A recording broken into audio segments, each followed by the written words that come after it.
नमस्कार दोस्तों, कैसे हो सभी दोस्तों। आज का टॉपिक ट्रांसपेरेंसी, सप्रेशन और थिकनेस पे है। मुझे बहुत लोग यार व्हाट्सएप पे मैसेज भी करते हैं और कॉल करके भी मुझे पूछते हैं कि सर हमारा प्रोडक्ट तो बन जाता है लेकिन उसमें ट्रांसपेरेंसी नहीं आती है या फिर थिकनेस नहीं आ रही है, इसका क्या सॉल्यूशन है।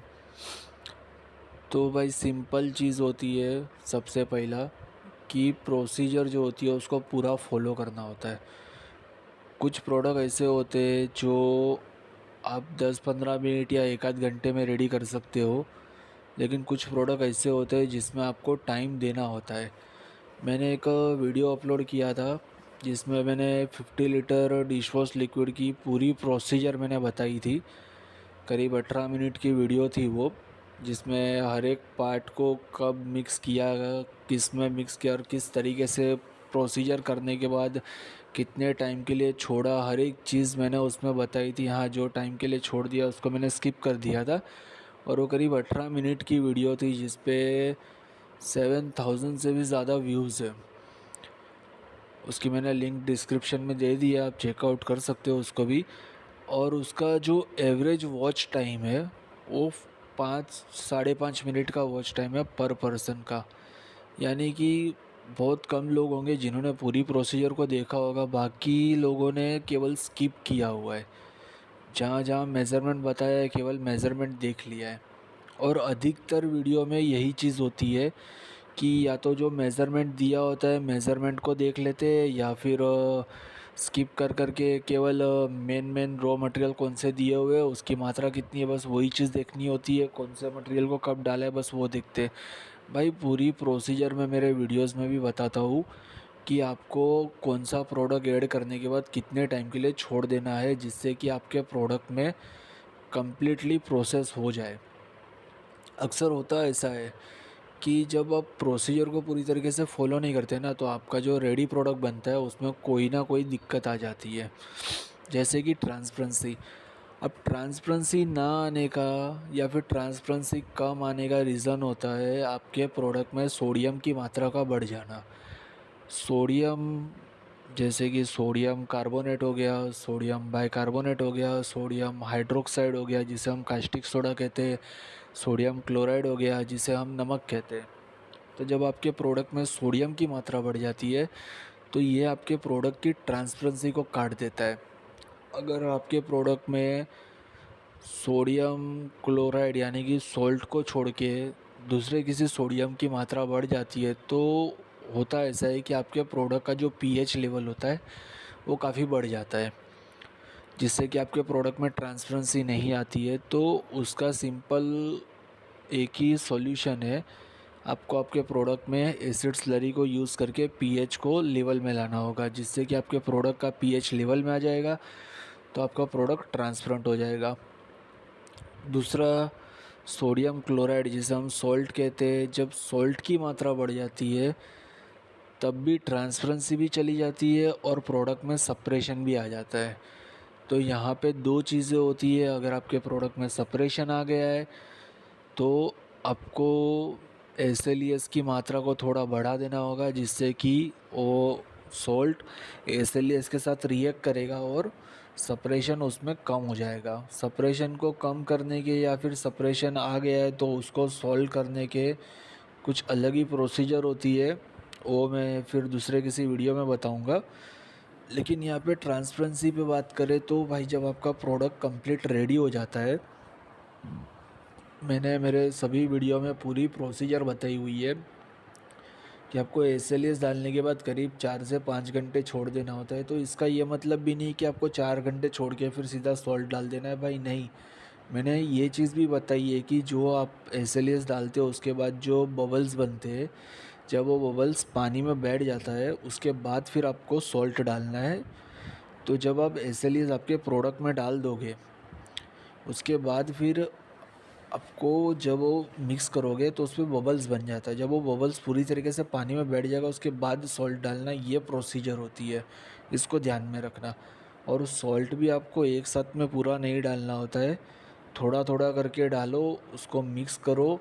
जिससे कि सॉल्ट पूरी तरीके से पानी में डाइल्यूट हो जाएगा, तो वो आपके प्रोडक्ट को थिक करेगा, ना कि आपके प्रोडक्ट में सेपरेशन दे देगा। ज़्यादा करके लोग क्या करते हैं, जब उनके पास सॉल्ट का एग्जैक्ट मेज़रमेंट है तो वो एक साथ में पूरा सॉल्ट डाल देते हैं। ऐसा मत करो, इससे होगा ये, आप एक साथ में पूरा सॉल्ट डाल दोगे, वो प्रोडक्ट में डाइल्यूट ठीक पूरी तरीके से होगा नहीं। जब डाइल्यूट नहीं होती है कोई भी चीज़, तो वो चीज़ सेपरेशन में बदल जाती है, ट्रांसपेरेंसी को काट देता है। तो हर एक प्रोसीजर को कम्प्लीटली डाइल्यूट करना ज़रूरी होता है। अब तीसरी चीज़ होती है थिकनेस। थिकनेस का भी सेम चीज़ होती है। थिकनेस वैसे तो ज़्यादा करके ना आने का रीज़न ये होता है, पहली तो प्रोसीजर को ठीक से फॉलो ना करना, और दूसरा ज़्यादा करके लोग ऑयल बेस्ड परफ्यूम यूज़ करते हैं, जबकि ऑयल बेस्ड परफ्यूम इसमें यूज़ नहीं किया जाता है। ऑयल बेस्ड परफ्यूम को अल्फॉक्स या फिर टी यानी कि ट्राई इथेनॉलोएमाइन के साथ पहले उसकी प्रक्रिया करके उसको वाटर में घुलनशील बनाया जाता है, जिससे वो पानी में आसानी से घुल सके। उसके बाद फिर उसको यूज़ किया जाता है, लेकिन उसकी भी मिक्सिंग प्रोसेस अच्छे से करनी होती है। अगर आपका ऑयल बेस्ड परफ्यूम ठीक से डाइल्यूट नहीं हुआ है तो आपके प्रोडक्ट को पतला कर देगा, ये दिक्कत भी होती है। दूसरी दिक्कत ये होती है कि आपने प्रोसीजर को अगर ठीक से फॉलो नहीं किया है और सॉल्ट डाल के आप सीधा थिक करने की कोशिश कर रहे हो, तो आपका प्रोडक्ट थिक नहीं होगा, वो पतला का पतला रह जाएगा। अब प्रोडक्ट ठीक नहीं हुआ है तो ये भी नहीं होता कि जो मेज़रमेंट दिया हुआ है वो एग्जैक्ट मेज़रमेंट हो। हर एक एरिया में पानी अलग अलग होता है। कई एरिया में पानी होता है, वहाँ पे हो सकता है सॉल्ट की मात्रा कम लगती हो और आपने सॉल्ट ज़्यादा डाल दिया हो। मैंने जो मेज़रमेंट दिया है वो मेरे यहाँ के वाटर की जो स्टेबिलिटी है उसके बेस पे मुझे कितना सॉल्ट लगेगा मैंने उसकी मात्रा दी हुई है। हो सकता है आपके यहाँ पे जो पानी आता है उसमें नमक की मात्रा इतनी ज़्यादा ना लगती हो, कम मात्रा में आपके नमक में आपका प्रोडक्ट गाढ़ा हो जाता हो। तो सबसे पहले आपको नमक की मात्रा निकालनी है।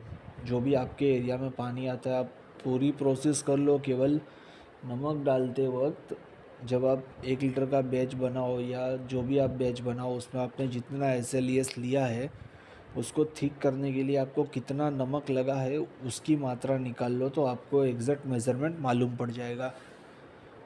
दूसरी चीज़ डाइल्यूशन प्रोसेस आपकी कंप्लीट रहेगी अगर आपका सॉल्ट पूरी तरीके से आपके प्रोडक्ट में डाइल्यूट हुआ, तो ही आपके प्रोडक्ट की थिकनेस अच्छे से आएगी। वरना आपके प्रोडक्ट की थिकनेस नहीं आएगी, उल्टा आपका प्रोडक्ट जो है वो पतला हो जाएगा, वो सेपरेशन पे आ जाएगा, सारा नमक नीचे बैठ जाएगा। नमक को एक साथ में मत डालना, तो आपके प्रोडक्ट में सेपरेशन नहीं आएगा। एक साथ में डाल दोगे सेपरेशन आ जाएगा, इसलिए थोड़ा थोड़ा करके डालो और उसको मिक्स कर दो। अब बात करते कुछ इन्फॉर्मेशन। भाई मैंने एक चीज़ सोची है कि मेरे पास मैंने करीब 50 से भी ज़्यादा केमिकल की डिटेल कलेक्ट करके रखी हुई है, जो जो मुझे यूज़ होते थे और जो मुझे इस प्रोडक्ट में ये सारे प्रोडक्ट बनाने में जितने भी केमिकल यूज़ होते हैं मैंने उसकी एक बुक बनाई हुई है। तो मैं अभी आगे से जो वीडियोस दूंगा वो उन सभी केमिकल की डिटेल पे भी मैं वीडियो बनाने वाला हूँ, जिससे कि आपको भी आसानी होगी कौन से केमिकल को आप यूज़ कर रहे हो, उसका क्या काम होता है, उसको कितनी मात्रा में यूज़ किया जाता है, किस तरीके से यूज़ किया जाता है, ये सारी चीज़ें मैं बताऊंगा आगे। कुछ इन्फॉर्मेशन वीडियोस होंगी। तो अगर भाई इस वीडियो का पहली बार देख रहे हो या फिर ये वीडियो आपने पहली बार विज़िट किया हुआ है, मेरे चैनल पे आप पहली बार विज़िट कर रहे हो, तो चैनल को सब्सक्राइब कर लो, जिससे कि आगे जो इन्फॉर्मेशन वीडियोस आएगी उसकी आपको नोटिफिकेशन मिल जाए और आप आसानी से उस नॉलेज को भी प्राप्त कर सको। और भाई केवल फॉर्मुलेशन पे मत जाओ, अगर इन्फॉर्मेशन मिलती है कुछ नॉलेज मिलता है तो उसको भी कलेक्ट करो, क्योंकि फॉर्मुलेशन तो टाइम टू टाइम वो चेंज होते रहेंगे, लेकिन अगर आपके पास एग्जैक्ट नॉलेज है तो आपको लाइफ टाइम काम लगेगा। हाँ, अगर इस वीडियो में कुछ छूट गया हो तो यार कमेंट बॉक्स में बता देना या फिर मुझे व्हाट्सएप पे मैसेज कर देना। और अगर कुछ डिटेल वगैरह हो, जाननी हो या फिर कोई समस्या हो तो आप मुझे व्हाट्सएप पे मैसेज कर सकते हो। और बहुत जल्द कुछ नए फॉर्मुलेशन भी आएंगे और इन्फॉर्मेशन भी आएगी। तब तक के लिए टेक केयर। Thank you.